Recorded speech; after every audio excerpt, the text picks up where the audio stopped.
This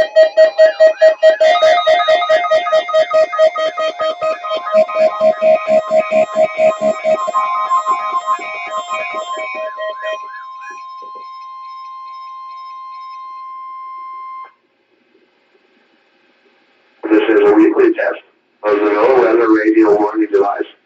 During potentially dangerous weather situations, specially built receivers are automatically activated to warn of the impending hazard.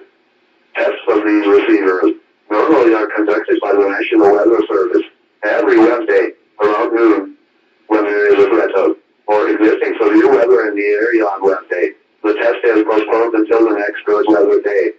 The warning alarm transmitted over the Central radio stations in southern Wisconsin will normally be activated for watches and warnings that affect the following Wisconsin counties: Richland, Vernon, Adams, Juneau, Marquette, Washoe, Winnebago, Calumet, Manitowoc, Sauk, Columbia, Green Lake, Fond du Lac, Sheboygan, Dodge, Washington, Ozaukee, Iowa, Dane, Jefferson, Waukesha, Milwaukee, Lafayette, Greene, Rock, Walworth, Racine, and Kenosha, and the following Illinois counties: Stevenson, Boone, Winnebago, McHenry, and Lake, and all adjacent coastal waters of Lake Michigan.